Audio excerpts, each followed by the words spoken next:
ఉన్నవారు అటువంటి అది మీ పట్ల ఉద్దేశించి అన్నారా వారు ఇంకే ఎలా అన్నారో కానీ ఎలా అన్నా మాట్లాడేటప్పుడు జాగ్రత్తగా ఉండాలనేటువంటిది ఇవాళ ఒక గుణపాఠంలాగా అందరికీ జరిగింది.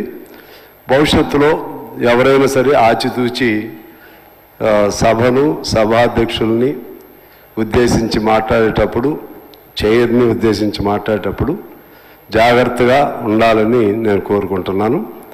అయితే ఒక చిన్న మనవి మీకు నేను చేస్తున్నాను, మీ ద్వారా ప్రభుత్వానికి కూడా. ఈ సమస్యను ఇవాళ సస్పెండ్ చేశారు కాబట్టి ఇంతటితో వదిలేసి వారిని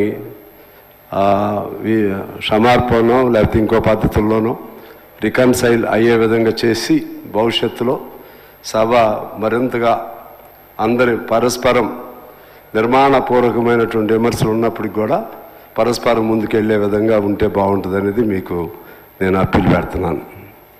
అలాగే ఈ గవర్నర్ వ్యవస్థకు సంబంధించి సిపిఐగా ఆ వ్యవస్థ ఉండకూడదని మా విధాన నిర్ణయం. కానీ మన గవర్నర్ గారిని చూసిన తర్వాత వారు ఈ నెల 2 నెలల కాలంలో వారి ప్రభుత్వంతో వారు కొనసాగిస్తున్న విధానాన్ని చూసిన తర్వాత రాజ్యాంగానికి అనుగుణంగా ఈ రాజ్యాంగ అధిపతిగా ఆయన తన బాధ్యతల్ని సంపూర్ణంగా ఎటువంటి వైవిధ్యాలకు తావు లేకుండా సంపూర్ణంగా ఆయన కొనసాగిస్తూ ఉన్నారు. అందుకని వ్యక్తిగతంగా వారికి అలాగే ఈనాడు వారు ఇచ్చినటువంటి గవర్నర్ మెసేజ్ అడ్రస్ దానికి కూడా నేను వ్యక్తిగతంగా పూర్తిగా మనస్ఫూర్తిగా అభినందనలు తెలియజేస్తూ ఆమోదం కూడా తెలియజేస్తా ఉన్నాను అధ్యక్ష. అలాగే ఇవాళ ఈ మాట్లాడే వాళ్ళని చూస్తే ఏదో అంటారు సామెత, వినేవాడికి చెప్పేవాడు చాలా లోకువ. మేము చాలా చెప్తూ ఉంటాం, కూర్చునే వాళ్ళ మీద రాళ్ళు వేయటానికి చాలా తేలిగ్గా ఉంటుంది. ఓపికగా ఉండే వాళ్ళని మరింత తిట్టడానికి కూడా మాకు అవకాశం ఉంటుంది.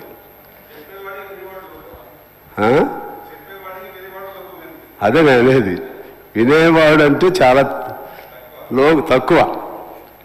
ఎందుకనంటే మా తప్పులు మాకు కనపడవు, మేమేం చేస్తున్నామో మాకు తెలియదు.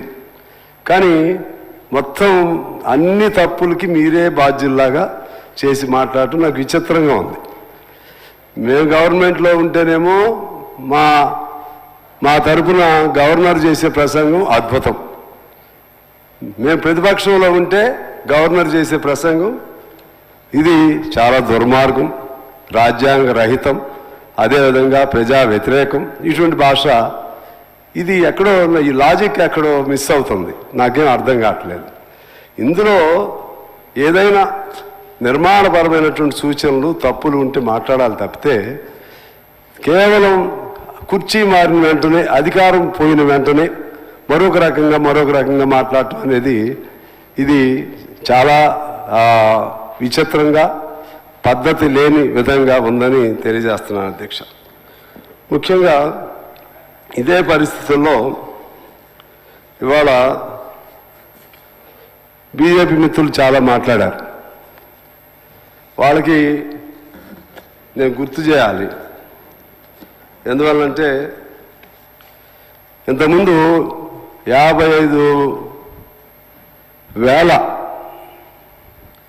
55,000 కోట్లు అప్పు ఉండేది భారతదేశంలో. ఈ 14 సంవత్సరాల్లో 1,00,000 కోట్లు అదనంగా అప్పు చేశారు. 14 ఏళ్లలో దాదాపు 65 ఏళ్లలో 55,000 కోట్లు ఉంటే ఇప్పుడు 1,00,000 కోట్లు అప్పు అయింది. టోటల్గా 1,55,000 కోట్ల అప్పుతో ఇవాళ భారతదేశంలో ఉంది. అక్కడ అడిగేవాళ్ళు ఇక్కడ మనం వాళ్ళని అడగం కాబట్టి అక్కడ వాళ్ళు ఇక్కడ ఎన్నైనా అడగొచ్చు అనే పద్ధతుల్లో వాళ్ళు మాట్లాడుతూ ఉన్నారు. అదేవిధంగా ఆకలి బాధలో మన భారతదేశం ప్రపంచంలో 101వ స్థానంలో ఉంది అధ్యక్ష. మనకంటే బంగ్లాదేశ్, పాకిస్తాన్, ఈవెన్ ఆఫ్ఘన్ కంట్రీస్ కూడా ఆకలికి సంబంధించి బాగానే ఉన్నాయి. అదేవిధంగా ఇంకా అనేక అంశాల్లో రైతులు మరణాలు కానీ, రైతులకు సంబంధించినటువంటి ఆత్మహత్యలు కానీ, అలాగే కార్మికుల సమస్యలు కానీ అనేకం ఏ సమస్య కూడా భారతదేశంలో పేరుకి 5వ ఆర్థిక వ్యవస్థ అని చెప్పుకుంటున్నప్పుడు కూడా ఆచరణలోకి వచ్చేసరికి పేదరికం మరింత ఎక్కువ కనపడుతున్నటువంటి దేశంలో మనం ఉన్నాం. అందువలన అవన్నీ మన సంగతులు మనం మర్చిపోయి ఇక్కడ కేవలం రాష్ట్ర ప్రభుత్వం పైన, రాష్ట్ర ప్రభుత్వం వాగ్దానాలు చేసి అమలు చేయకపోతే అడుగుదాం, కానీ వాటన్నిటికంటే మించి ఎవరు చేయలేని పాపాలు వీళ్ళే చేసినట్టుగా మాట్లాడటం అనేది, పాపాలు చేసే వాళ్ళ ప్రతినిధులుగా ఉన్నవాళ్ళు మాట్లాడటం అనేది మరింత అన్యాయంగా ఉందని నేను మీకు తెలియజేస్తున్నాను అధ్యక్ష. అలాగే ఇదే సందర్భంగా నేను గవర్నర్ గారికి సంబంధించి ఆయన ప్రస్తావన చేయనటువంటి అంశాలను కూడా మీ ద్వారా ప్రభుత్వ దృష్టికి తీసుకెళ్లాలని అనుకుంటున్నాను.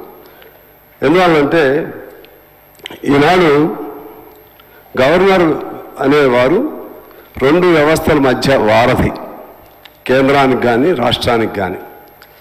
నా ప్రభుత్వం అని సహజంగా చెప్తారు ఏ గవర్నర్ అయినా.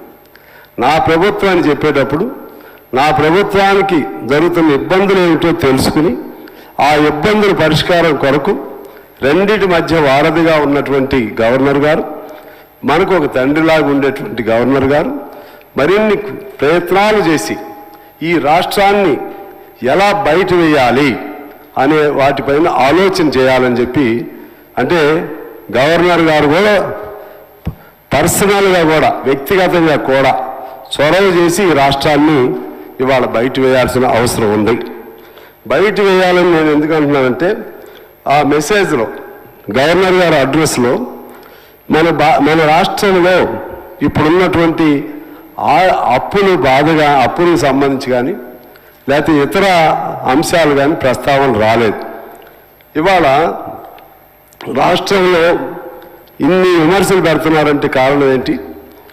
వాగ్దానాలు కొన్ని చేశారు, కొన్ని చేయలేకపోయారు. చేసిన వాగ్దానాలు అమలు అవుతున్నాయి, కొన్ని అమలు కావట్లేదు. దానికి కారణం ఏంటి? వాస్తవంగా అనుకున్నారు ఆ ఎలక్షన్ సమయంలో సహజంగా ఎన్నికల మేనిఫెస్టోలో మేమున్నా కూడా ఇది ఇస్తాం అది ఇస్తామని చెప్పి ఏదో మనకు ఆదాయం వస్తుందని తీర్చగలుగుతామనేటువంటి ఒక ఆత్మవిశ్వాసంతో చేస్తాం. ఇప్పుడు కొన్ని చేయలేకపోతా ఉన్నాం. చేయలేకపోవడానికి కారణం ఎవరు? దీన్ని ఈ రాష్ట్రంలో అప్పుల సుడిగుండంలో ముంచిన వాళ్ళు ఎవరు?